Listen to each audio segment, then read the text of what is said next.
the care, the love you show people.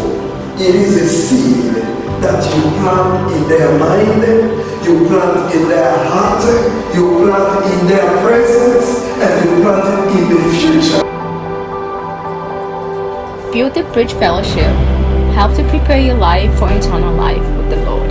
We pray for you and your family. Please come and visit us.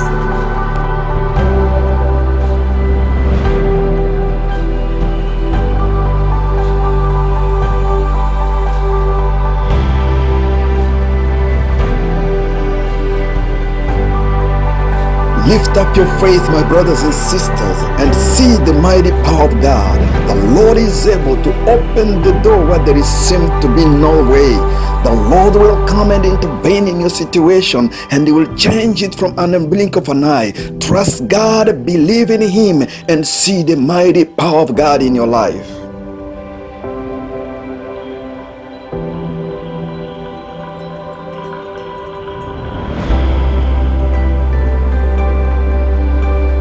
Let me tell you, church, we walk by faith and not by sight.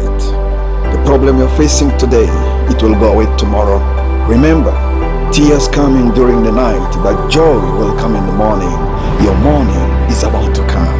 Your sunshine is about to shine. Just trust God and believe in Him. Don't give up. Stand firm.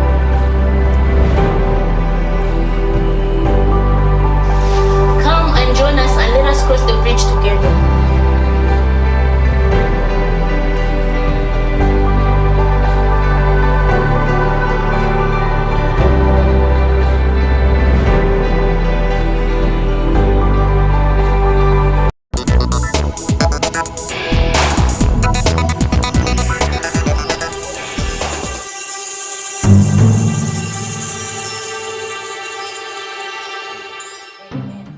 Praise God. Amen. Say hallelujah. Sema hallelujah.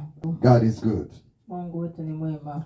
So I'm really happy this morning Kwa kweli niko na furaha asubuhi ya leo to see what the Lord has done and what God is continuing to do in this ministry. kuona yenye Mungu alishakafanya na yenye iko nafanya mwa hii huduma. Amen. Amen. So I'm really happy because we started this journey. It was not easy.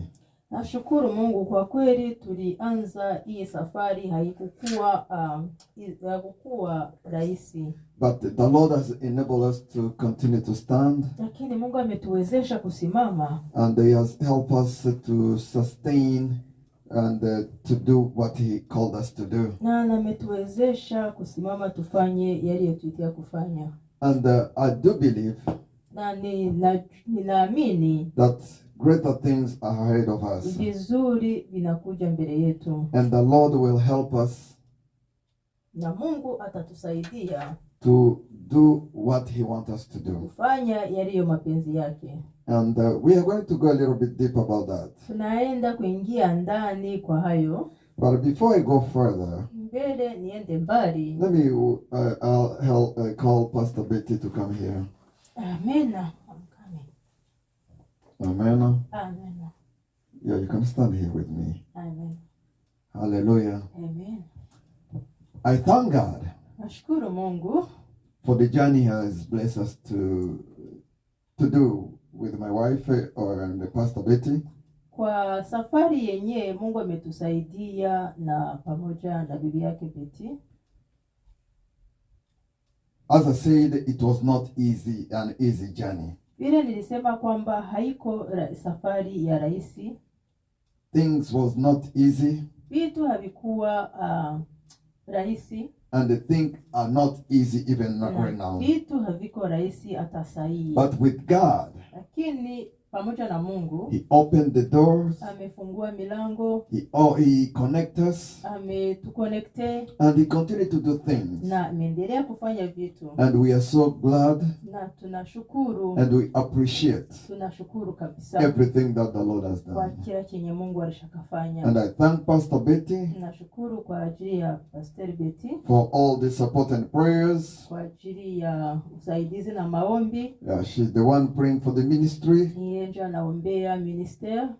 She's the one holding that intercession prayer ministry. Yeye njo anasimamia maombi, uombaji. And the ministry without prayer cannot stand. Na ministeri bila maombi haiwezi kusimama. And nothing can happen. Hakuna chenye kinaweza kikafanyika. But for what the Lord has taken us, penye Mungu amesha tutoa, and what we are right now, na penye tuko sahihi, is by prayer. ni juu ya maombi. And I'm glad Na niko fiere to announce today kuwajulisha kwamba that today leo we are launching tunalanse our website yetu and our online radio. Na radio yetu ya online. So Build the Bridge Fellowship or BBF ministry.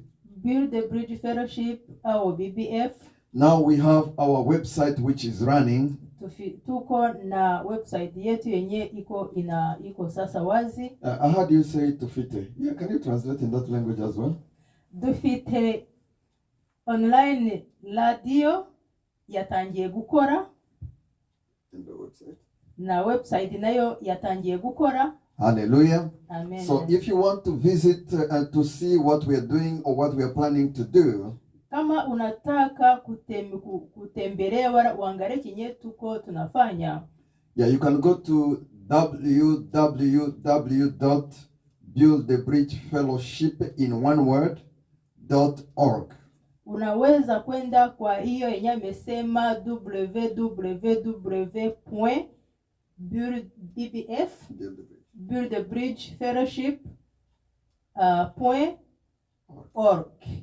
Ni anemo. Hallelujah. Amen. And when you are in the website, wakati uko ndani ya website, on the right corner, mkono wa kulia, there is a button on top.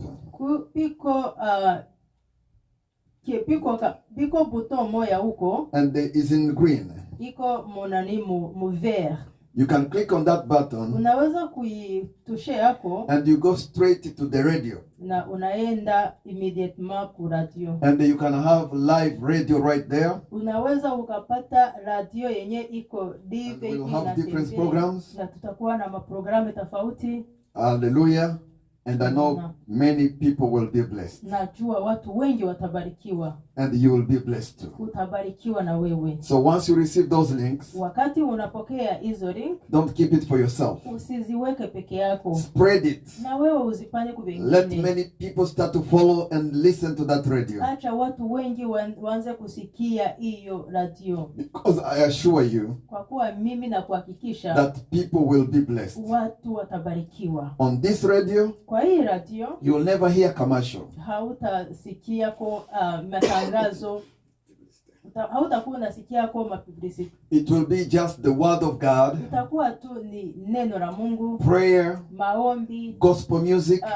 Muziki za gospel. And the word of encouragement. Na neno ya encouragement. That will be sharing about our life experiences. Lenye tutakuwa tunaonesha, tunapana kwa ajili ya experiences zetu. So I welcome all of you. Na wakaribisha nyinyi wote. To visit Build the Bridge Fellowship website. Mutembelee Build the Bridge Fellowship website. And start to listen to BBF online radio. Mwanze kusikia BBF radio. You can listen to it on your phone. Unaweza kusikia kwa telefone yako. On your computer. Computer yako. On your tablet. Kwa tablet yako. Any smartphone you can listen to that radio. Kwa kila smartphone yote unaweza kusikia radio. So God bless you. Mungu akubariki. So I'm going to give this announcement again at the end of the service. Tawapatia tena hii announcement wakati tutamaliza. Thank you so much, Mama Betty. Amen. Pastor Betty. Amen. Amen. Hallelujah. Amen. Hallelujah. Amen. So for the sake of time, we're going to go straight for the word of God. Kwa ajili ya wakati tunaenda direct kwa neno la Bwana. We'll just thank God. Takuwa tunashukuru Mungu. Let's thank God. Nashukuru Mungu for everything that he has done. So our radio is called BBF Online Radio. Radio yetu inaitwa BBF Online Radio, Water for All Nations. maji ya dunia mzima. Hallelujah. Amen. So God bless you. Mungu akubariki. Thank you. Asante. Now let us go into the Word of God. Acha tuende kwa neno la Bwana. Hallelujah. Amen. Father, we say thank you again Baba, tunasema asante tena for this moment.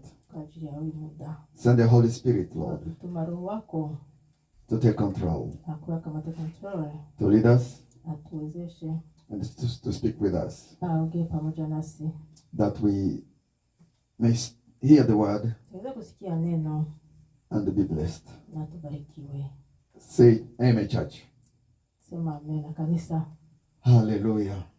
Amen. Hallelujah. Amen. So today is another day. Leo ni siku nyingine. Even if we've been talking about the radio, about the website, Hata kama tumesema maradio, website, yeah, it sounds good, vinasikilika mzuri, but there is more that are better than that. lakini kuna chenye kiko kizuri zaidi. Kwa hivyo, And because of what is better than that, na juu ya hicho chenye kiko kizuri, kwa hivyo that's the reason why we have the radio and the website. na ndio maana tuko na radio na tuko na website. So the radio and the website will be just publishing that good thing that I'm talking about. Radio na website vitakuwa vinaonesha vitakuwa vinatangaza vile vyenye niko nawaambia. Amen. Amen. And the Lord will bless all of us. Mungu atabariki kila mtu. Say hallelujah. Sema haleluya. Say hallelujah. Sema haleluya. Say hallelujah. Sema haleluya. Amen. Amen. So today we're going to share about Christ's judgment. Leo tunaenda kuchangia judgment ya Yesu. Amen. Amina. You may say, Pastor, why judgment at this time? We have problem outside. Kwa nini hukumu sahihi? Tuko na shida nje. So, as I've been saying, Vile nilikuwa nikisema, we are going to talk about Christ's judgment. tunaenda kuongea kwa ajili ya hukumu wa Yesu.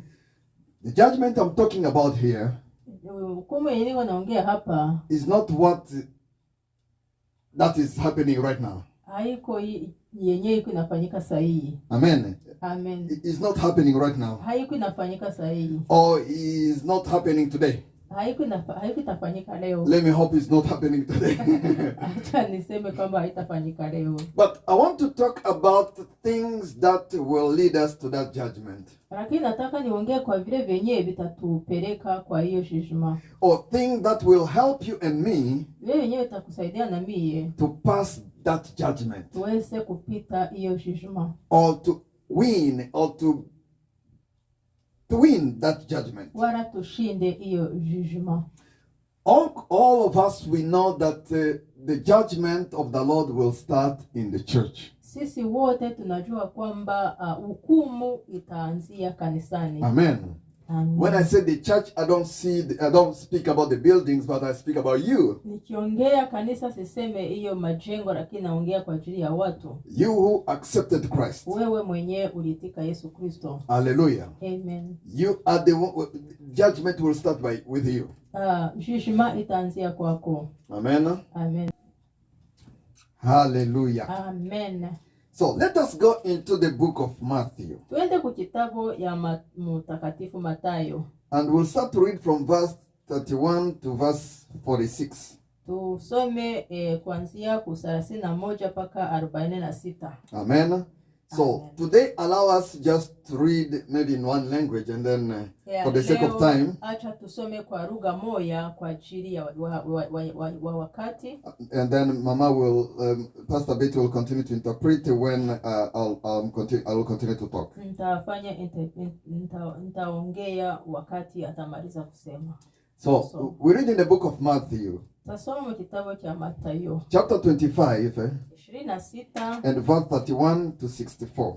31 mpaka 46. The Bible declares, says, when the Son of Man comes in his glory, and all the holy angels with him, then he will sit on the throne of his glory.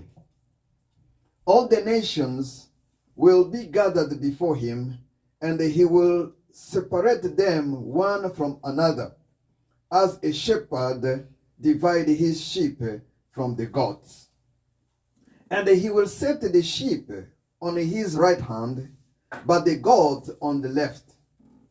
Then the king will say to those of his right hand, Come you blessed of my father, inherit the kingdom prepared for you from the foundation of the world.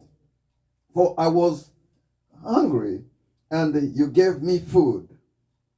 I was thirsty, and you gave me drink. I was stranger, and you took me in. I was naked, and you clothed me. I was sick, and you visited me.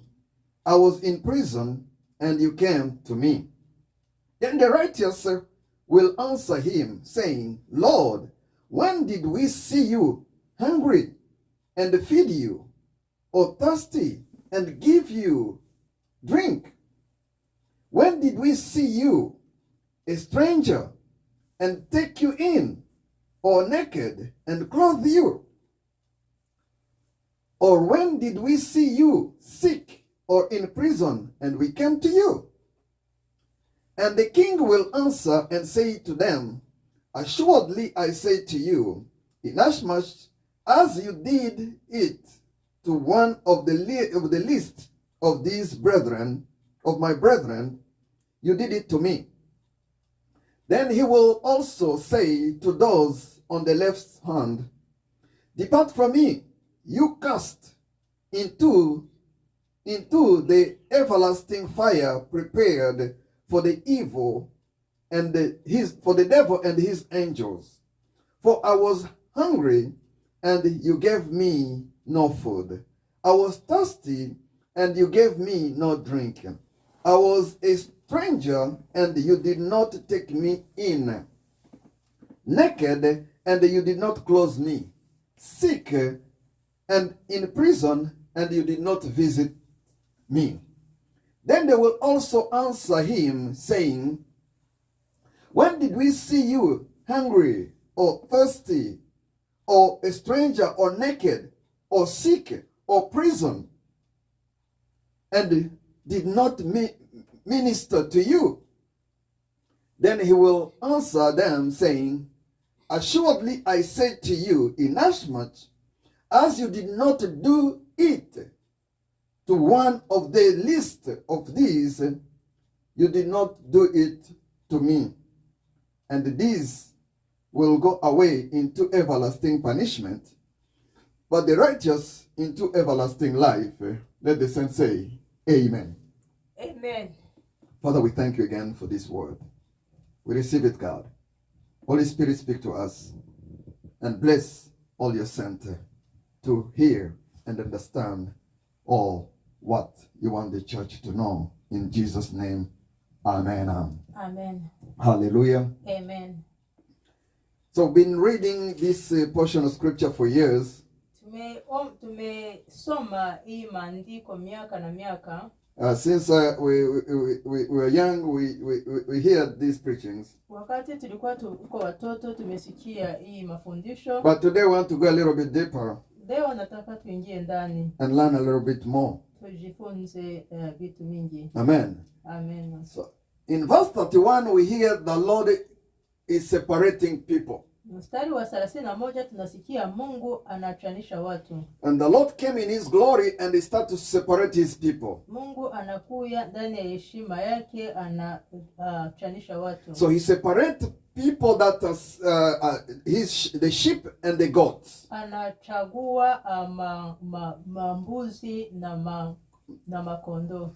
He put the sheep on his right. Anatia kondo kwa mkono wake wa kulia. And the goat on the left. Na mambuzi uko kwa mkono wake wa kushoto. Amen.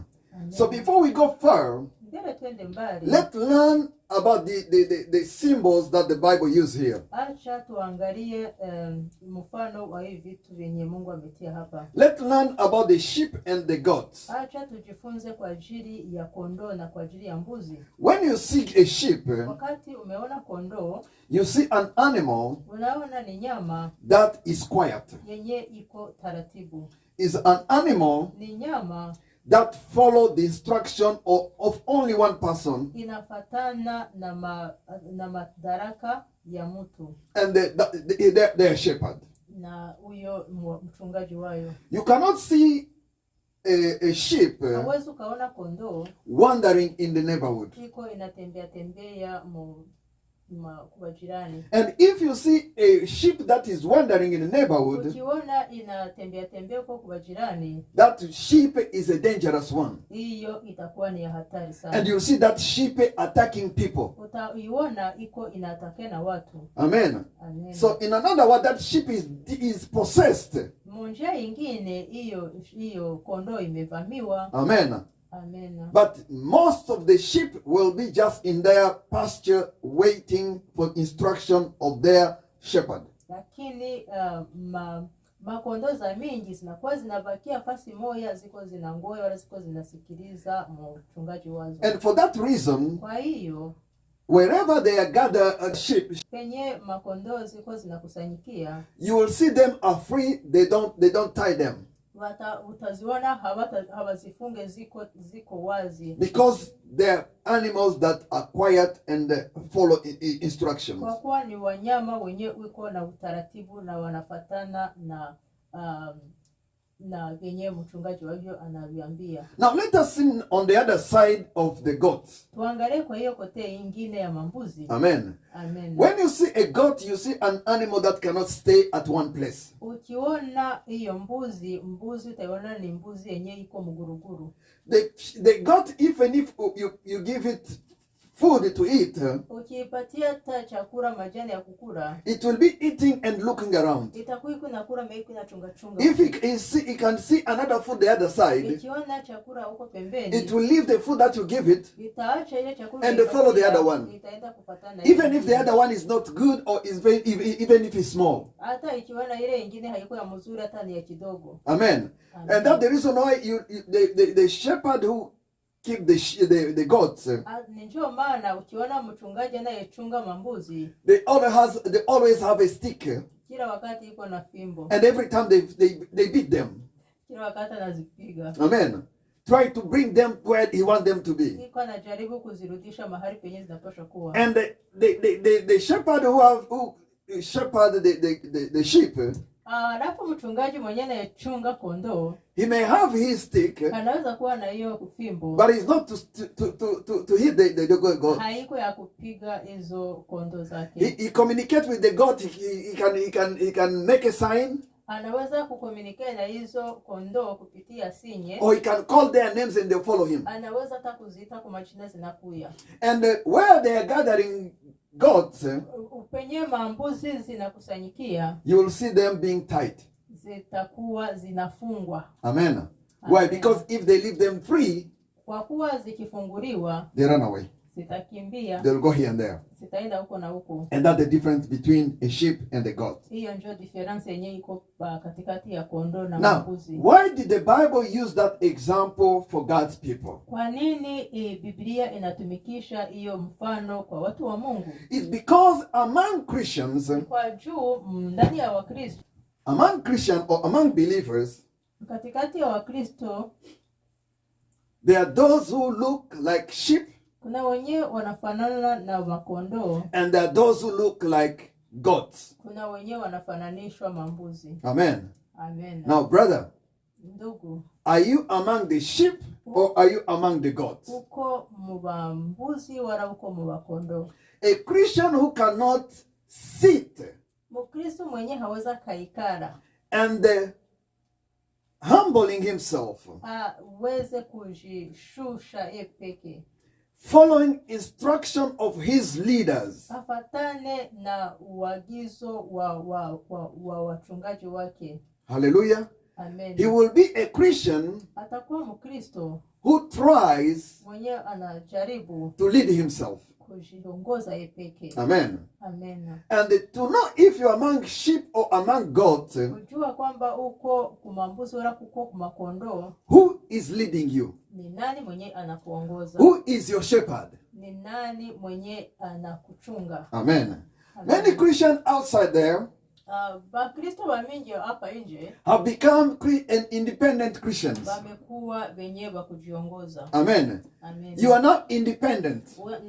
Unajiongoza. You don't need to have a shepherd. Hauhitajike kuwa na mchungaji. You don't need to have somebody to lead you. Hauhitajike mtu wa kukuongoza. Hallelujah. Amen. For you is like the plan of God, it can't work for you. Kwako ni kuona kwamba mipango ya Mungu haiwezi kutumika kwako. No one planned to have ministers, pastors to lead the church. Hakuna mwenye anayepanga kukuwa ana pastor kuchunga kanisa. God is the one who planned this. Mungu ndio mwenye aliyetengeneza hii. When Jesus came, Wakati Yesu Kristo alikuja, he started to preach. alianza kufundisha. And then he chose followers. Halafu akachagua wafasi. And among the followers, Mwao wafasi, he chose also disciples. akachagua mo badisipre. And among the disciples, Mwao badisipre, he chose also 12 apostles. akachagua mo bapotre 12. Amen. Because Jesus did not have only 12 disciples. He has a lot of disciples. Yesu hakukuwa na bapotre 12 tu pekee yake, alikuwa na bamingi. Amen. But he has only 12 apostles. Lakini alikuwa na bapotre 12. Hallelujah. Amen. And he appointed the apostles on the head to lead the church. Akachagua au mitume kutoka kuchitwa kuongoza kanisa. Amen. Amen. So, and he gave them authority Akawapatia uwezo to minister kuongoza and to help his people na kusaidia watu wake and to bring more to him. na kuleta watu wengi kwake. And that continues Na hiyo ikaendelea until now. mpaka leo. So Apostle John Mtume Yohana and Apostle Matthew, na mtume Matayo they are no longer here. haviko tena hapa. Apostle Peter, Mtume Petro, Apostle Mark, mtume Mark, and even Apostle Paul, na mtume Paul and all the rest na wengine are no longer here. haviko tena. But Pastor Eve, Lakini Pastor Eve, Apostle Eve, Apotre Eve, Pastor Betty, Pastor Betty, and all other pastors and bishops, whatever, na are here. watumishi wengine, wapotre, wabishop wengine biko hapa. And you who are not apostle, Wewe mwenye hauko apotre, you are not a pastor, hauko pastere, you must be unapaswa kuwa under chini a leadership ya ulinzi of one wa uongozi wa of who umoja has been called to minister or to lead you. wa ule mwenye aliyochaguliwa kwa kukuongoza. And you have to pay attention to listen to them and follow how God is directing them. Na unapaswa kuwasikiliza, usikie jinsi wanaikuongoza kutoka kwa Mungu. There are some Christians who are stubborn. Kuna Wakristo wenyewe wiko waguruguru. Amen. Hawakamatike. And they want to lead their pastors. Wanataka waongoze wapasteri wao. They want their pastor to follow their vision. It's like they are the one having vision, not the pastor. Wanataka uonjo wakuwe juu ya vision ya wachungaji yao. Amen. Instead of embracing Ori yeye kuambrase the mission that the Lord has given to that pastor, misio yenye Mungu aliyopatia huyo mchungaji, and they humble themselves under his leadership, alafu bajishushe chini ya uongozi, and they do what the pastor is instruct them to do wafanye chenye pasteri iko naongoza, to push the ministry to go forward. kuendelesha kazi ya Mungu kuendelea mbele. But you'll see Christians Utaona Wakristo start to oppose instruction from the pastor. wanaopose instruction ya pastor. Maybe these instructions are coming from God right away. Saa ingine hii instruction inatoka kwa Mungu surprise. But because it did not sound good in your ears, Kwa kuwa haisikilike mzuri masikio yako, or it does not abide with your plans, wala haiko inaambatana na furaha zako. You reject it and you criticize the man or women of God. Utaitupa mbali na uanze kusengenya mtumishi wa Mungu. And by doing so, Na kuifanya hivyo, you are destroying the ministry. una haribu ministeri. And you are discourage your brothers and sisters in the ministry. Na unakata nguvu wa dada wa kaka ndani ya ministeri. So my question is this. Halafu yangu ni hii. Are you among the sheep? Uko muba kondo? Or are you among the goats? Wara uko mwa abo ba mbuzi. Hallelujah. Amen. Try to find out. Ujaribu kuangalia. In the Bible, there is no independent Christians. Mu Biblia hakuna Mkristo mwenye iko independent. In the Bible, there is no independent ministers. Mu Biblia hakuna independent mtumishi. I know there is also other independent pastors. Mimi najua kwamba kuna ba independent wachungaji. Amen. Amen. He can do his thing just by himself. He doesn't need to have a ministry. He doesn't need to have people around, but he can do things for himself. Anaweza kufanya vitu bila kanisa, bila Wakristo karibu yake. Anaweza kufanya vyake. And that is unbiblical. Na hivyo haiko kibiblia. Hallelujah. Amen. Every Christian must have a shepherd or a pastor to lead him. Kila Mkristo anapaswa kuwa na mchungaji wa kumuongoza. You who are trying to lead yourself, Wewe mwenyewe unajaribu kujiongoza. you will find yourself under the devil's leadership without realizing. Utajikuta huku naongozwa na ibilisi bila kujua. Because the devil is the only one who has the plan and tactics Kwa kuwa ibilisi ndio mwenyewe iko na plani na taktiki. to try to separate God's people Jaribu kuseparate watu wa Mungu. and to isolate them Ili awatie ndani ya isolation. where he will be ministering to them easily. Pale penye atakuwa anawachunga vizuri. Hallelujah. Amen. You can see, how can you be a singer Unaweza kuwa muimbaji and sing na uimbe without a shepherd? na uimbe bila mchungaji. Amen. Amen. You as a singer, you must minister to people. Wewe muimbaji unapasha kuimba kwa ajili ya watu. To sing is good, but you not just need to sing just to sing. Kuimba ni vizuri, lakini haiko kuimba tu. Start to minister to people. Uanze kuimba na kuminister watu. That the Lord has bring to you. Watu Mungu alishaleta kwako. Not just in vain.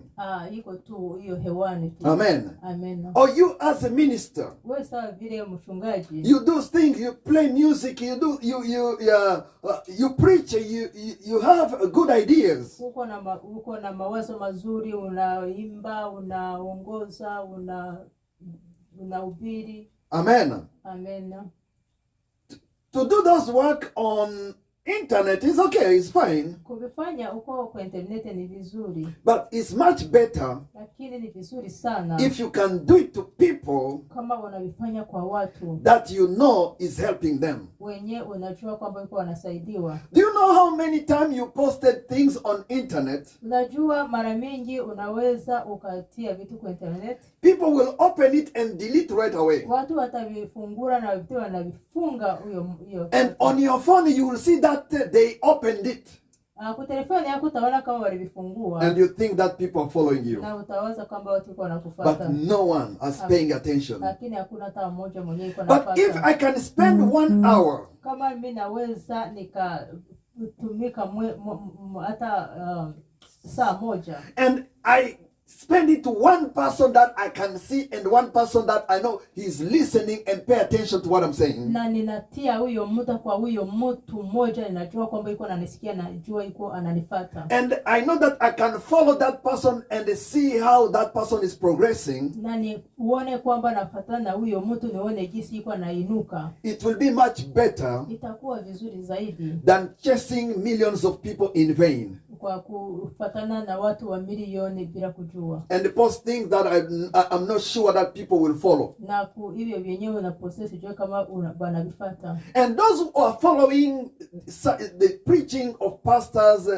thing that we post, Watu wenyewe wanayefuata vitu venyewe tunayeposte. May God bless you. Mungu awabariki. And I salute you Na wapatia kabisa for your time kwa wakati yenu. and for your encouragement Kwa hiyo encouragement that you are putting in yourself to do so. yenyewe unajipatia kwa kufanya. Because many people, when they see the preaching and it's a long one, they delete. Watu wakiona ni mafundisho na wanaona ni ya mrefu wanapita wanavivuta. May the Lord bless you, brother. Mungu akubariki ndugu. May the Lord bless you, sister, Mungu akubariki dada. for the time you are taking to listen to this uncompromised gospel of Jesus Christ. Hiyo yenyewe muda huko najipatia kwa kusikia hii mafundisho yenyewe inapita online. Hallelujah. Amen. So Jesus compared himself as a needy person.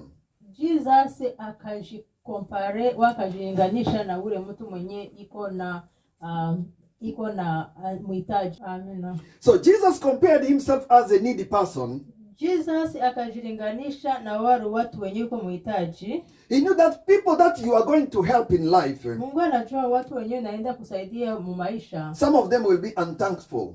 Wamingi hawatakuwa watu wa kushukuru. Hallelujah. Amen. So in the scripture, Jesus, after he separated this, the goat and the sheep, Hapa Bwana akachagua mambuzi na makondoo akaviachanisha. hallelujah. Amen. And then he started to talk. Akaanza kuongea. And he said, I was in needy, I was in the problem, I was in this situation and that one, I came to you and you helped me. Akasema nilikuwa ndani ya shida, nilikuwa ndani ya problem, nikakuja kanisaidia. And then he turned to the other ones Akarudia kwa wale wengine. and he said, I was in the same situation, Nilikuwa mwa situation. I came to you Nikuja kwako. and you did not help me. Haukunisaidia. Hallelujah. Amen. Do you know how many times Jesus came and knocked at your door and you rejected him? Unajua mara mingi Bwana Yesu Kristo amekuja kumlango yako akagonga mlango na haukumsaidia. Hallelujah. If you read this example as he said, Kama unasoma hizi my example, you can have a picture of yourself. unaweza kaona photo kwa maisha yako. Because he said, Hakuwa amesema things that you don't do for the little ones, yenyewe haukufanyizia au wadogo, you did not do it for me. haukufanya kwangu. Sometimes you do things for people that you know they are friends, Mara mingi unavifanyizia wale wenye najua ni warafiki zako, people that you know that they're gonna do it back, they're gonna do it again to you, au wenyewe unajua watarudisha kwako, people that you want just to please yourself to them. wale wenyewe unapenda ujisifu kwao. Hallelujah. You Amen. pay much attention to them. Hao ndio wenyewe utatire attention. But the Bible tells us, Biblia inatuambia even worldly people, hata watu wa kidunia pagans, hao wenyewe they are doing the same thing. nao wanafanya hayo. So if a Christian can do what as the pagan are doing, Kama Wakristo wanaweza wakafanya vile wenyewe wa dunia wanafanya, there is no difference between you and pagan. hakuna difference katikati yenu. But Jesus said, whatever you do for the least, Yesu anasema kwamba chochote utafanya, the least are people who cannot do anything to you. hao ni watu wenye hawezi wakakurudishia kitu. People who cannot pay back what you do for Watu them. wenye hawezi wakarudisha kenye uliwapatia. People who cannot be thankful to what you do for them. Watu wenye hawezi wakakushukuru kwa kenye uliwafanyizia. And the people who cannot even pay attention after you do something for them. Wale wenye hawezi hata wakatere attention kwa kenye umefanyizia. Hallelujah. Amen. Jesus knew that we're gonna meet those people. Mungu Yesu alijua kwamba tutakutana na hao watu. And whatever they bring back to us, Yenyewe wataleta kwetu. or whatever, the way they act or respond to our good deeds, Yenyewe wataturudishia wala wenyewe watafanya kupitia yenyewe maksio tumefanya. let it not be an excuse for us not to continue to do good. Isikuwe kikwazo kwetu ili tusiendelee kufanya mazuri. Jesus was aware that Yesu Kristo alikuwa akivijua. by doing good, Kwa kufanya mema, not good will come back. haiko yatakurudilia. Some people may act in the way that it will disappoint you. Watu wamoya watafanya jinsi vitu vyenyewe vitakukwaza. Some people they will answer you Watu watakujibia in a negative way. Mufaso yenye iko negative. You help them Utawasaidia and then they criticize you. watakusengenya. You help them Utawasaidia and they are not thankful. hawatakushukuru. You do this to them Utafanya hivi kwao. and they see like you did nothing. Wataona kwamba hakuna kenye umefanya. Or you do today Utafanya leo. and they want you to do even tomorrow and never stop.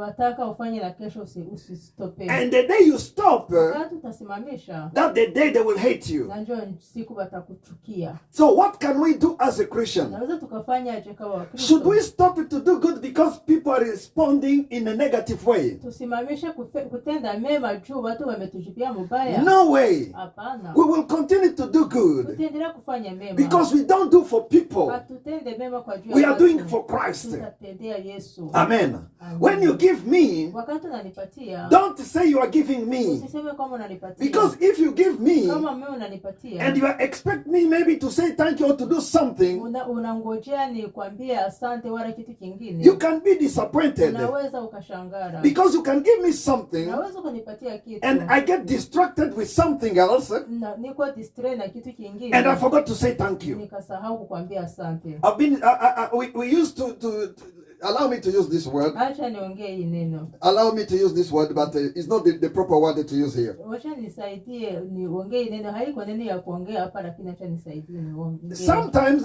can be on the table Wakati tunaweza tukua kuko kutable and we eat food with my wife, tuko tunachangia na mke wangu. and then after a certain minute we've finished to eat, Mudakika kidogo tutakuwa tumemaliza. I will see how she's not happy. Nitaona kwamba yeye haiko hana furaha. And when I start to talk to her, Wakati nitaanza kuongea and then she said, "You did not even thank me when I gave you food." Hakusema asante wakati nikupatia chakula. And I said, "Hey, sure." And we start from there. Hallelujah. And until when we're gonna fix? Tutaanzia pale mpaka tutengeneze. Amen. If we don't fix, Kama tutengeneze, there is no happiness. hakuna furaha. And marriage without happiness Mariage bila furaha is hell. You know about that. You are married. Unajua. Hallelujah. So I'll be in obligation to apologize. Utakuwa oblige ya kutengeneza. But I don't know how many people I did the same. Sijue watu ngapi nilishakafanya vile. Because for them they did not remind me. Kwa wao hawakuweza kunikumbusha. So I did not say thank you. Si kusema kwamba. There can be plenty outside there. Wanaweza wakasema nje. So will that stop you doing good to other person or to me again? Vitakustopea kufanya mema kwa wale watu wala kwangu? No way. Hapana.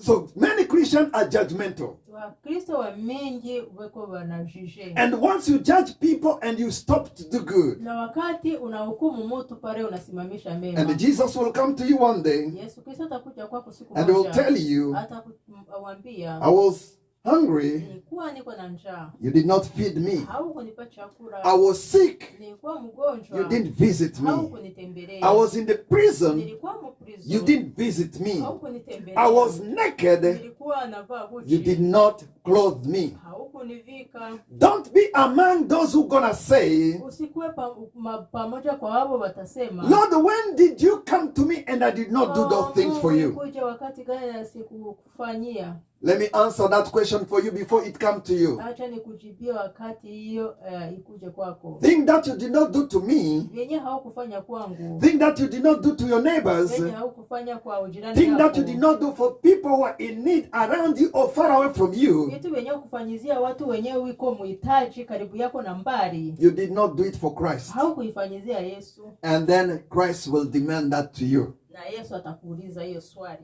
Hallelujah. Amen. People, they can be even very critical against you after you have helped them. Watu wanaweza hata kusimamisha kuongea vibaya wakati unamaliza kuwasaidia. Let that not stop you to do good. Isikusimamishe hiyo kuongea. But let it encourage you to do more and more again. Acha sasa uinue sasa kufanya mazuri mema sana, because it's part of our journey. kwa kuwa ni parti ya maisha yetu. Many Christians, they don't want to go through the part of their journey. Wakristo wa mingi hawapendi kwenda muparti ya maisha yao. It's not written that Christianity thing will be easier. Haviandikwe kwamba Wakristo vitu vitakuwa salama. Yes, the Bible says that if God will bless us, He will give us this and this and that. Ya Biblia inasema kwamba Yesu atatubariki, atatufanyizia hivi na hivi. But He said the tribulation will come with it too. Lakini anasema kwamba na tribulation itakuja. Persecution will come with the package too. Persecution nayo itakuja. Amen. Persecution and tribulation will be criticism, will be fight, will be all these things. Tribulation na criticism yote itakuja, patakuwa kugombana, rugambo, vitu vya mingi. And we as Christians, we should enjoy everything. Sisi wa Kristo tumapashwa kukubali yote. Do you know why the Bible says we must be thankful to God in every circumstance? Unajua kwa nini Biblia inasema tukue tunashukuru kwa kila jambo? The Bible gives us an example. Biblia inatupatia mfano. People were stoning Stephen. Watu waliopiga majiwe Stefano, They were stoning him, killing him. walimtupia majiwe na kumuua. Stephen was praising God. Stefano alikuwa akiinua Bwana. Stephen was repenting for them. The people who are killing him is repenting for them. Stefano alikuwa akiomba msamaha kwa ajili ya wao wenyewe na mtupia majiwe. What do you learn about that? Ulijifunza nini kwa hayo? When somebody said a word against you, Wakati mtu anakutumia neno mchafu kwako, how do you react? unafanya aje? Do you thank God? Unashukuru Mungu? Do you repent for them? Unawaombea msamaha? Or you take also another big stone and send it back? Wala na unachukua jiwe ya munene zaidi na watupia. Hallelujah.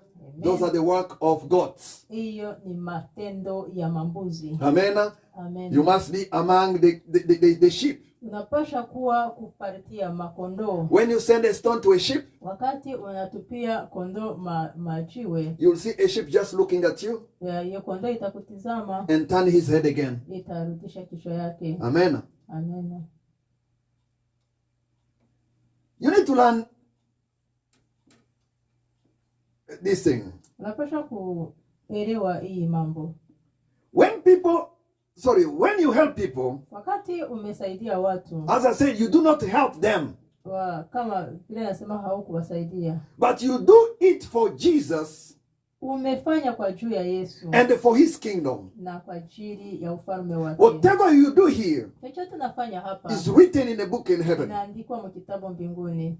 That book called the Book of Remembrance. Hiyo ni kitabu ya kumbukumbu. Some people, I don't know what will be written in that Book of Remembrance. Sijua mu kitabu yako pataandikiwa nini kitabu ya Some of kumbukumbu. you, your name will never even appear there. Najua pamoja majina yenu hatakuwa yanaandikiwa hata. Many Christians look like worldly people who pay evil for evil. Wakristo wa mingi wiko sawa vile watu wa dunia wenyewe wiko wanalipa mabaya kwa mabaya. Hallelujah. But we delivered Christians, Lakini sisi wakombolewa wa Yesu wenyewe waliofunguliwa, we pay good for evil. tunalipa mazuri kwa mabaya. Somebody mock you, Mtu anaweza kukuchekelea, you got your knee and intercede for them. unaingia kwa magoti unamwombea msamaha. Someone criticize for you, Mtu atakuongelea huko kusengenya. when they are sick you go and visit them in the hospital. Wanagonjwa unaenda kuwatembelea hospitali. There is a scripture that always challenge me. Kuna maandiko yenyewe inakuaga inanichallenge kabisa.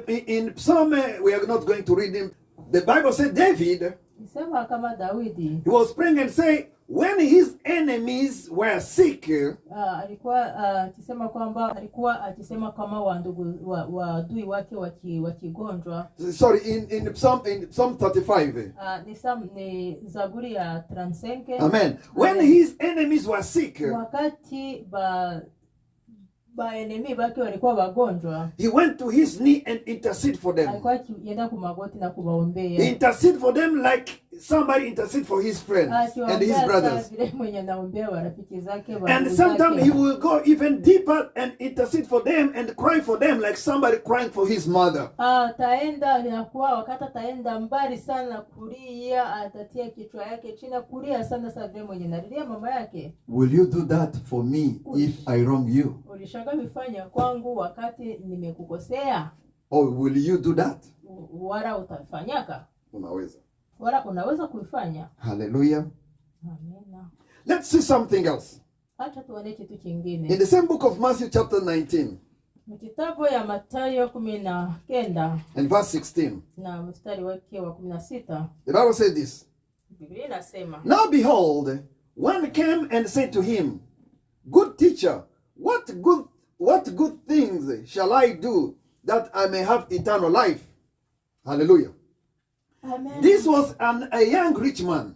Huyo ni mtu mwenye alikuwa mtajiri na kijana. He came to Jesus Alikuwa kwa Yesu, and asked Jesus, akauliza Yesu, What can I do nifanye nini so that I can inherit the kingdom of God? ili niweze kupata ufalme wa mbinguni? Hallelujah. Amena. Have you ever asked God about the kingdom? Ulishaga uliza Mungu kwa ufalme wa mbinguni? Or you don't care about the kingdom and you think it will be just a game, you'll go there just like somebody who's dreaming. Wala unawaza kwamba ufalme wa mbinguni utatembea tembea tu vile jinsi unawaza? Amen. This young man, at least his mind was about heaven. Mawazo yake ilikuwa mbinguni. Hallelujah. Amena. Say amen. Sema amena. Where is your mind?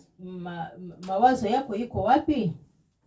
Where is your mind? Mawazo yako iko wapi? Say, my mind is in my bank account. Sema mawazo yangu iko kwa bank account yangu. My mind is on my job.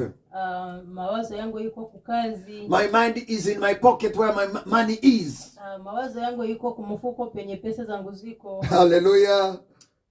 There are people who are thinking about heaven. Kuna watu wenyewe wako wanawazia mbinguni. And there are people who are thinking about things of this world. Kuna watu wengine wako wanawazia vitu vya dunia. There is a lot we can learn about this young rich man. Kuna vitu tunaweza tukajifunza kupitia huyu kijana. Hallelujah. Even if when his heart was far away from the kingdom, Hata kama roho yake ilikuwa mbali na ufalme, but at least his mind was thinking about kingdom. Lakini roho yake ilikuwa ikiwazia, mawazo yake yalikuwa ku mbinguni. But they are Christian that their heart and their mind are not even connected to the kingdom. Kuna watu wenye roho zao, They are Christians. Kuna Wakristo roho zao na mawazo yao haviko connected ku maisha ya mbinguni. Hallelujah. Amen. Where is your heart and your mind connected to? Maisha yako ya kiroho ya mawazo yanajiconnecte wapi? When you see the goats, Wakati unaona mbuzi, they can be eating here. inakuwa iko inakula hapa. And if you bring another food and drop them there, Ukileta chakula ingine natupa pale, they run away from this one, they left it and they go there. itaacha hii na kimbilia ile ingine. Even the other one has poison. Hata kama ile yenyewe iko na poison. Hallelujah. Amen. That's how Christians are today. Ndio vile Wakristo iko siku ya leo. There is a prophet who came there in Gatineau, Kuna profete mwenye amekuja huko Gatineau. and all the Christians from Ottawa ran to Gatineau. Wakristo wa Ottawa wote wanakimbilia Gatineau. There is a prophet who came to Toronto. Kuna profete mwenye amekuja huko Toronto. All the Christians from Montreal, from Ottawa, they ran away to Toronto. Hawa huko Quebec wote wanakimbilia huko Quebec, huko Ontario. Hallelujah. Now, until when Paka siku gani? are you gonna sit and rest and be a sheep in the Lord's pastures? Utaikara wakati gani ukuwe kondoo ndani ya majani yako mazuri? Hallelujah. Amen. Now, how do you think people count for you, or what people count about your life before God? Unajua, unaweza ukajiuliza watu wanakukontea namna gani, wanakuazia namna gani mbele ndani yao wala mbele ya Mungu. Let's see what the Bible tells us in the book of James. Acha tuone chenye Biblia inasema kitabu cha Yakobo. We're going to read in the book of James chapter 2. Naenda kusoma kitabu ya James 2. James chapter 2. Yakobo 2. We start from verse 13 and 14. 13 mpaka 14. The Bible says this. Biblia inasema hivi: For the judgment is without mercy to the one who has thrown one mercy. Mercy triumph over judgment. Hallelujah. Amen. What does it profit, my brethren, if someone say he has faith but does not have works?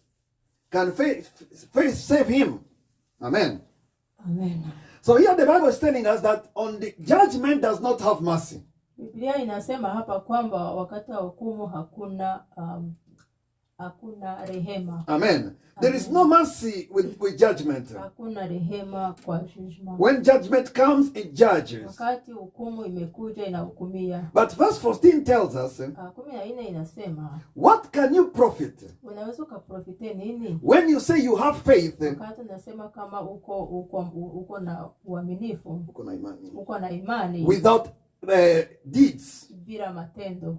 Faith without deeds Imani bila matendo is nothing. Ni bure. There are so many people, Kuna watu wengi, Christians, Wakristo, say they have faith wanasema kwamba iko na imani and they have very little actions, na biko na matendo kidogo, or they don't have it at all. wala habana hata kidogo. People give excuse. Watu wanajipatia ma excuse. I have very little, Niko na kidogo, and what I have is not sufficient to me. yenye niko nayo hainitoshi hata mimi. I understand your excuse, Nasikia excuse yako, but your excuse will never open the door and the gate of heaven. lakini excuse zako hazitafungua milango ya kukubwa mbinguni. Hallelujah. You can excuse yourself, Unaweza ukajiexcuse wewe mwenyewe, whatever you want to excuse, chochote chenye unaweza but I will kujiexcuse. assure you Lakini nakwambia that ukweli, your excuses your excuse zako will never open the gate of heaven. hazitakufungua milango ya mbinguni.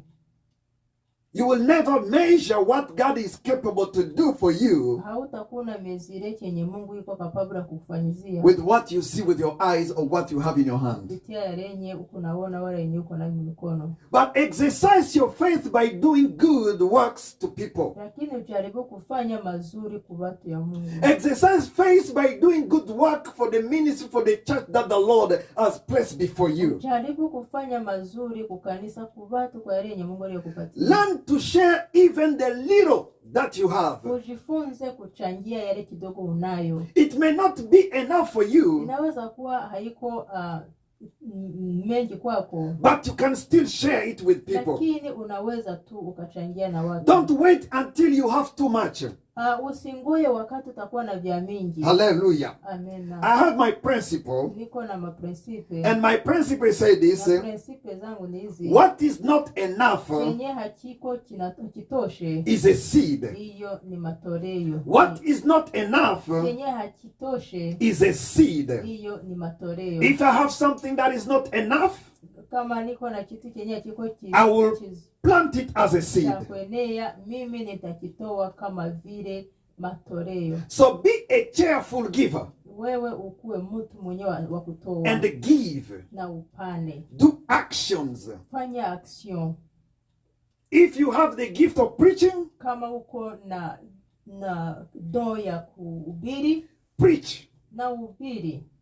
Don't just preach and post thing on the YouTube and you don't know if people will follow it. Usihubiri na utie huko ku YouTube uwaze kama watu watafata. Go to a church where you know that you will meet people and preach to them and then post it for those who want to see it on the internet. Wende kanisani na uhubiri kwa wale wenyewe unajua kwamba watakusikia, alafu wengine utaposte ku internet. Even if it's one person. Hata ichukue mtu mmoja. Hallelujah. Amen. Do that and then post it back because you know that at least I know somebody was following me.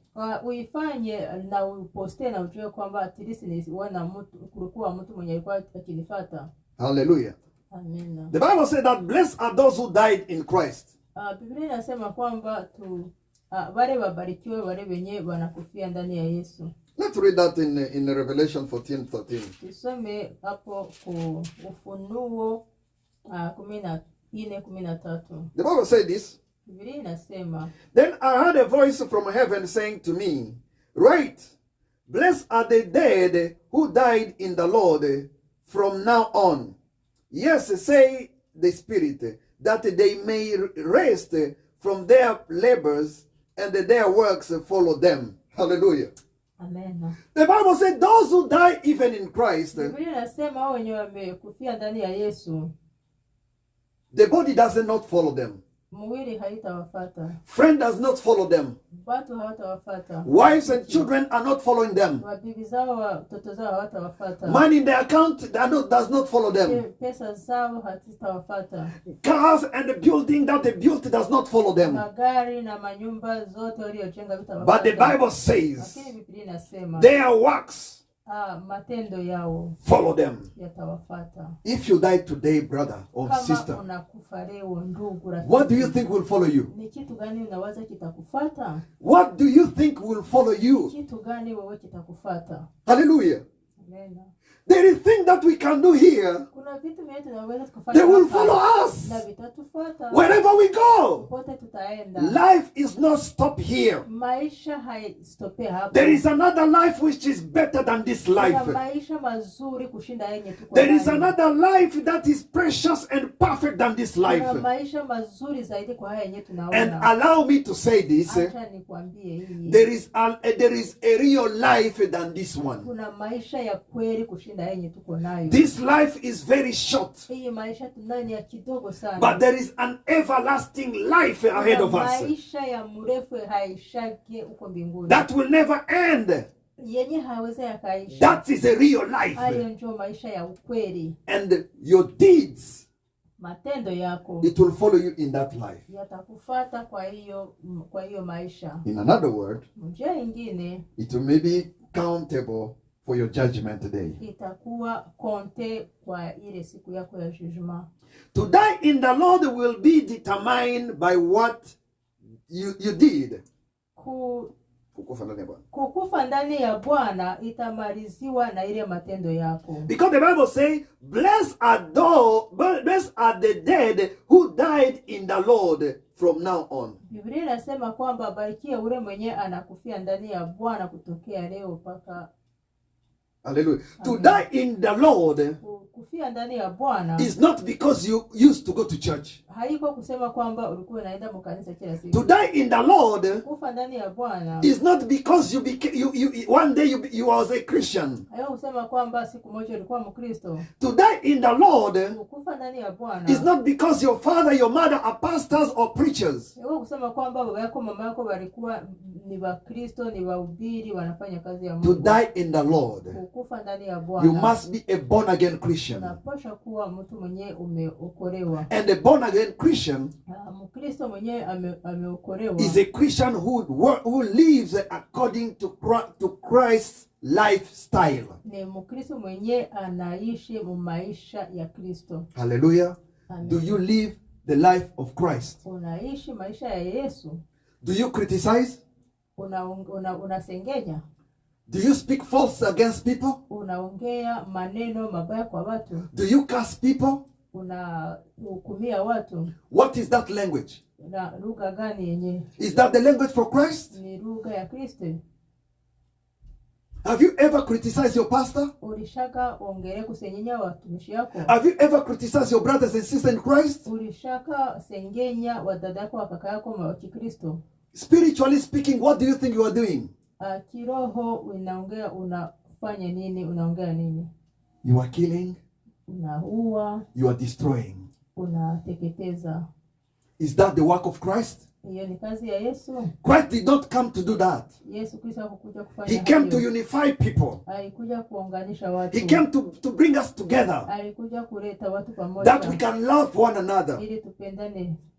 The Bible says, Biblia inasema love cover even our sins. upendo inafunika hata dhambi zetu. Is the love in you cover my sin before you? Upendo yako inafunika dhambi zangu kwako?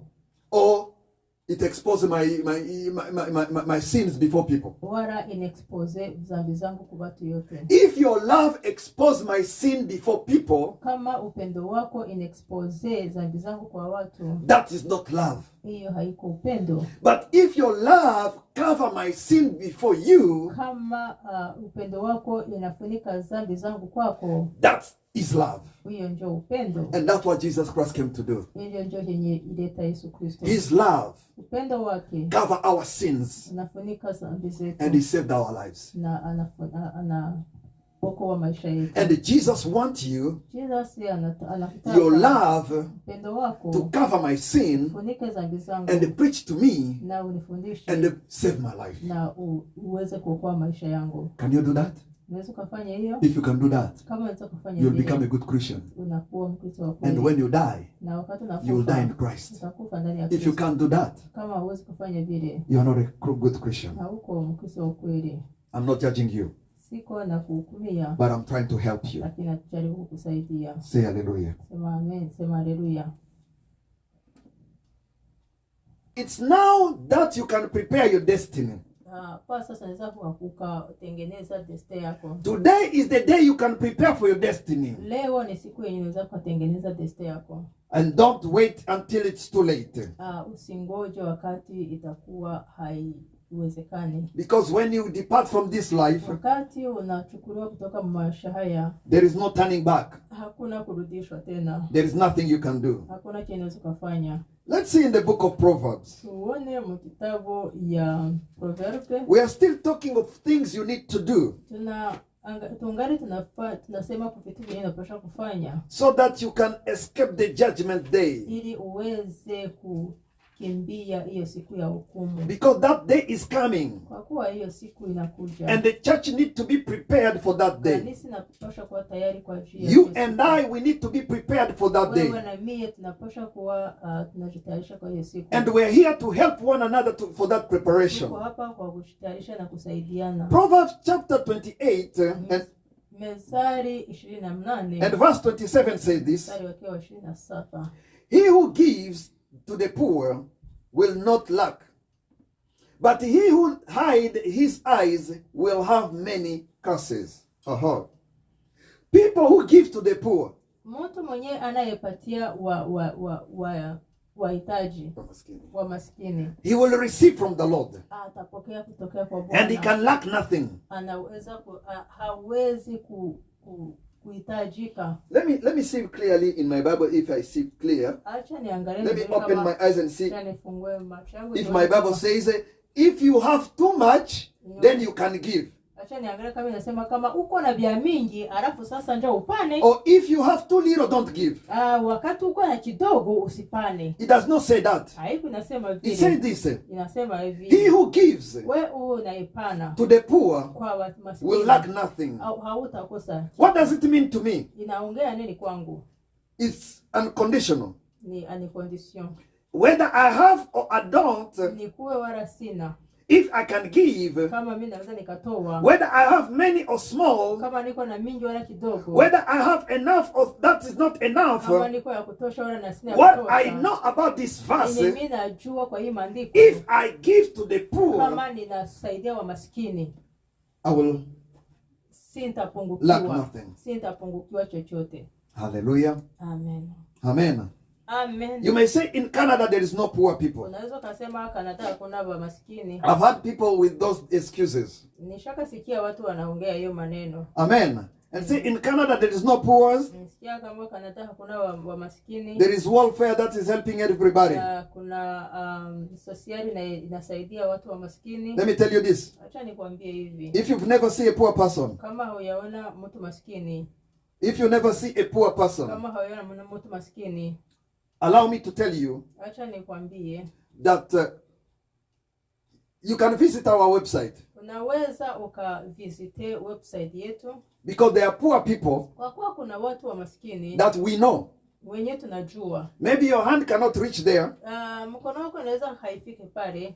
Give to that ministry, Utoe kwa hiyo ministeri. to our charity page, Alafu kwa hiyo charite, page ya charite. and the money, your donation will go straight to the people who need it. Pesa zako, vitu vyako vitaenda kwa wale wenye wiko na mahitaji. Hallelujah. Amen. It will go and help them. Itaenda na itawasaidia. There are people who need. Kuna watu wenye wiko mhitaji. And if you start to give to them, Kama unaanza kuwapatia, the Lord will bless you. Mungu Bwana atakubariki. And your donation, Na msaada wako, I assure you, mimi nakwambia ukweli, 100% of it 100%, moja kwa mia moja, 100 kwa 100 will go itaenda to the people kwa watu who need it. wanahitajika. So to give Toa is something good. ni kitu. Hallelujah. Amen. You should learn to give, brother. Unapaswa kujifunza kupana. You must give, sister. Unapaswa kupana dada na Your kaka. deeds, Unavifanya your deeds hiyo matendo yako will follow you. yatakufuata. Hallelujah. Amen. Your deeds Matendo yako will follow you. yatakufuata. I repeat it again. Acha nirudilie. Your deeds Matendo yako will follow you. yatakufuata. Do you want me to repeat it again? Nataka niongelee tena. Your deeds Matendo yako will follow you. yatakufuata. Not things that you store in your home. Si vitu vile vyenye unayetundika nyumbani. Not the money you are storing in your bank Si account. pesa zenye unayetia huko mbaka. Not the cars that you are driving or the clothes that you are putting in your closet. Wala manguo zenye wala manguo zenye natia mu nyumba wala gari zenye kunatembeza. Or people that you are influenced. Na watu uinfluence watu. But your deeds Kini matendo will follow you. Matendo yatakufuata. Spread this message. Toa hii message. Send it to many people. Sambaza message hii kwa watu wengi. And God will bless you. Na Mungu atakubariki. Hallelujah. Amen. Let me finish with this one. Hata nimalizie hapa. Psalm 41 Zaburi ya 41 and verse 1. mstari wake wa kwanza. Psalm 41 Zaburi 41 and verse 1. mstari wake wa kwanza. It says this. Inasema hivi. Blessed is he who consider the poor. The Lord will deliver him in the time of trouble. The Bible says, blessed are the people who consider the poor. Biblia inasema kwamba wamebarikiwa wale wenyewe wanajua wa maskini. And those who help the poor. Hao wenyewe wanasaidia wa maskini. Because when you will be in trouble, wakati utakuwa ndani ya shida, the Lord will deliver you. Bwana atakuokoa. May the Lord bless you. Bwana akubariki. And I hope that you enjoy this message.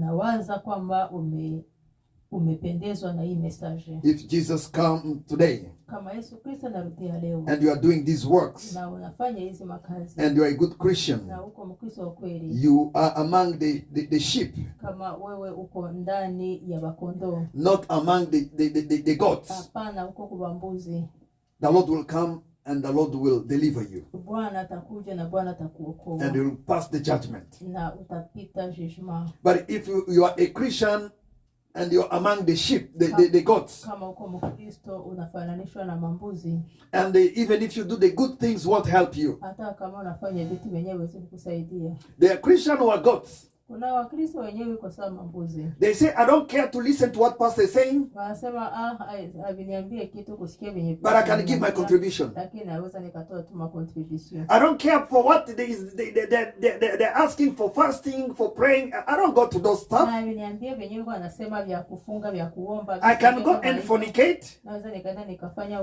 usharati. I can go and lie and steal. Naweza nikaiba, nikadanganya. I can do all my thing and drink and do drugs.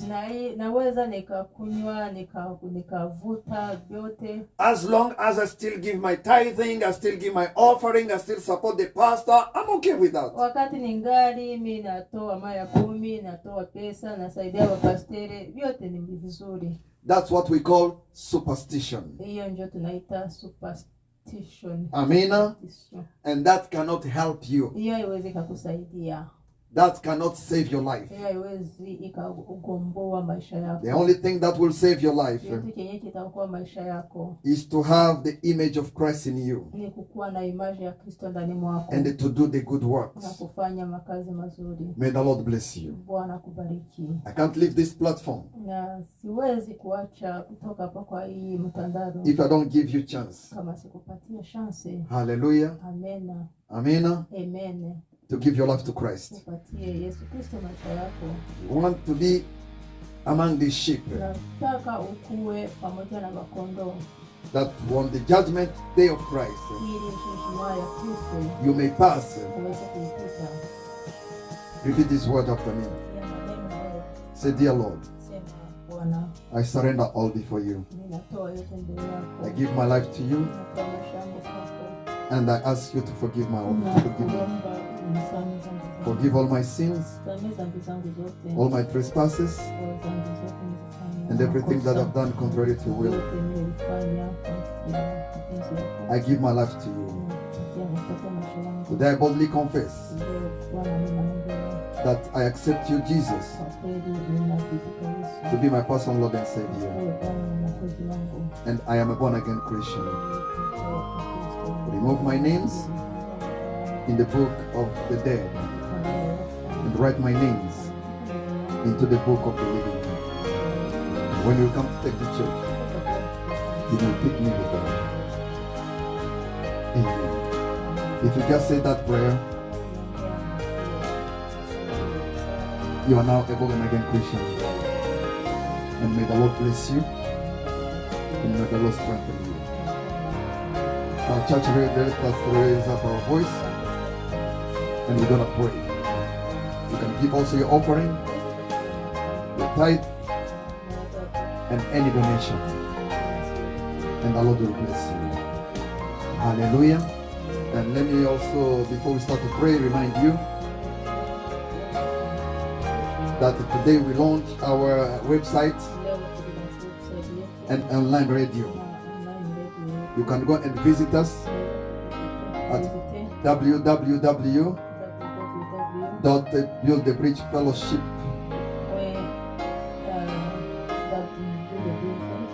www.buildthebridgefellowship.org. And then on the main page, you can see also a green button on the right corner.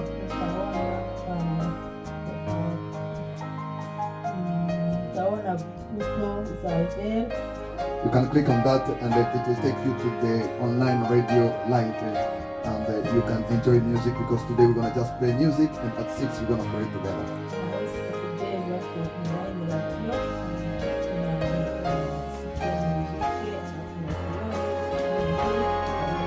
And I want to encourage all of you to listen to that radio every day. You go and enjoy, you sleep, you are enjoying music, you are listening to the word of God, you are on your bed. Don't just put your smartphone there and watch whatever, but you can start to listen and God will bless you.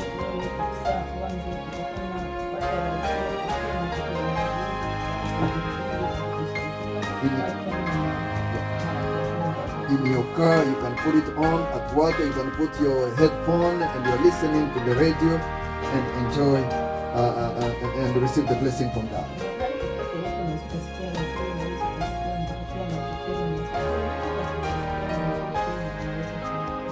Hallelujah. And listen also to the preaching and the word of encouragement that will be coming through this radio. So let us raise up our voice and start to pray. Father, in the name of our Lord Jesus Christ, we bless your name. We say thank you, Adonai, for this wonderful day. Thank you for your mercy. Thank you for your love. Thank you because you are so precious and so powerful, God. You are the one who protects us and fight for us. You are the one who gives us victory. You deserve honor and glory, Lord. We give everything, God, before you. We surrender all to you, Lord. We give you everything, Father.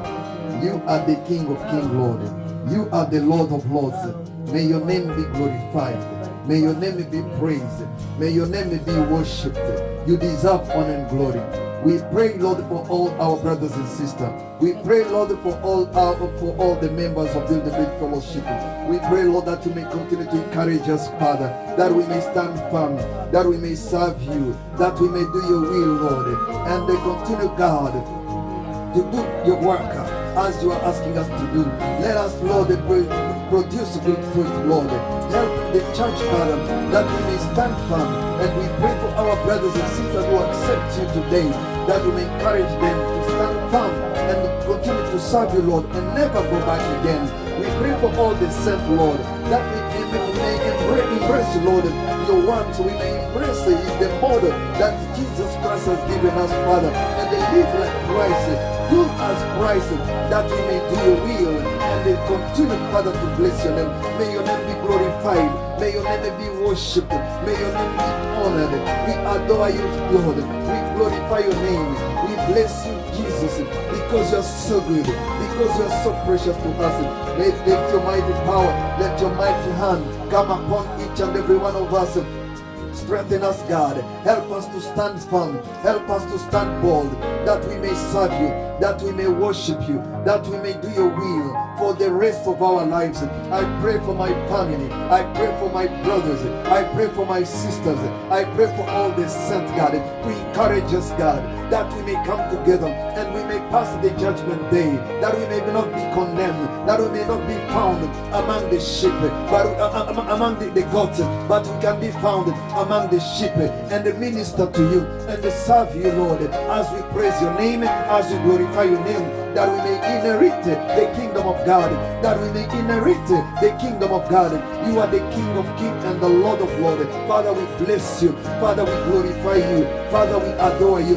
Thank you for the gift of life. Thank you for your mercy. Thank you for your love. Thank you, Jesus, for everything that you continue to do for us. We pray for all the sick.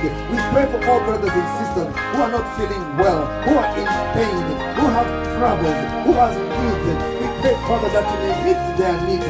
And for all the poor people all over the world, Father, you have ways to meet to them, Father. You can use us, Lord, to meet them, Lord, to meet their needs, to answer to their prayer requests. You can use us, Father, and make us become the pipeline, because you want us, Lord, to be as a pipeline, people that you can use, Lord, to meet to other people's needs. Father, we pray that the church may embrace that idea, to accept it, to be pipeline for you and minister to many people. We pray that the church may accept it, to humble themselves and follow you and do your will. Father, we glorify your name. Father, we bless you. Father, we say thank you, Adonai, because you are so good, because you are so powerful, and you are precious to us. We give you praise. We give you honor. We bless you, Adonai. We worship you. I pray for all the members. I pray for all the members. May you, Lord, touch them. I pray for this family. May you, Lord, transform them. I pray for my brothers. May you, Lord, change their lives. And if you know that you've been among the sheep, this is the opportunity for you to repent for your sins and ask God to forgive you for all the wrong things that you did, that you commit in the ministry, in your own life, in your family, so that you can shift from the gut to the sheep, from the gut to the sheep. We need to be among the sheep, not among the goat. If you are among the goat, you can repent and ask the Lord to give you strength and come out from that place and come out from that qualification and be among the sheep, the children of God, children who look like Christ, children who do things for Christ, children who fight for Christ, children who dedicate their lives for Christ. You must be among the children of Christ. That's the reason why you have that name of Christian, people who look like Christ. If you don't look like Christ, you need to change to look like Him, and only through repentance you can do so. Not through what you can do, but through repentance. Repent your sins and be clear before the Lord, and the Lord will bless you. The Lord will change your life. The Lord will strengthen you. The Lord will touch you and transform your life. Father, I pray for every Christian. I pray for mercy, and I pray, Lord, that you may touch us, that we may be totally delivered, so that we can do your will. Because a Christian who is not delivered, this thing will be very difficult for them to do. We pray, Lord, that you may set us free, that we may be free indeed. We bless your name, we glorify your name, because you're so good. In Jesus' name we pray. Amen. So God bless you. Thank you for praying.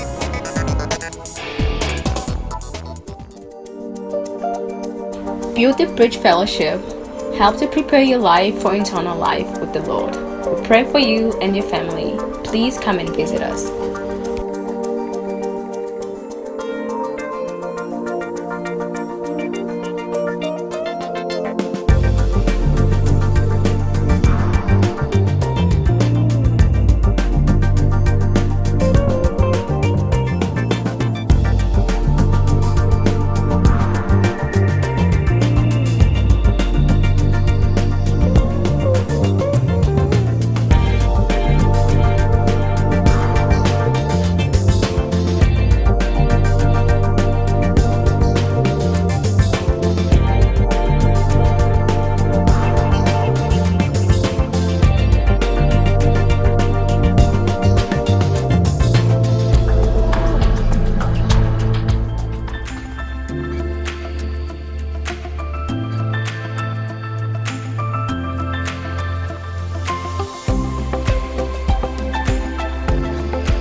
Lift up your faith, my brothers and sisters, and see the mighty power of God. The Lord is able to open the door where there seemed to be no way.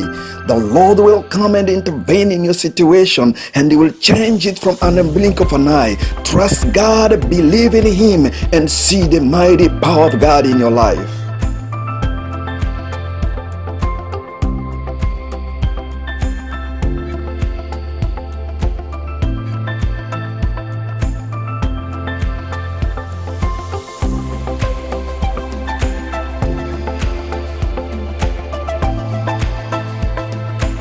Come and join us and let us cross the bridge together.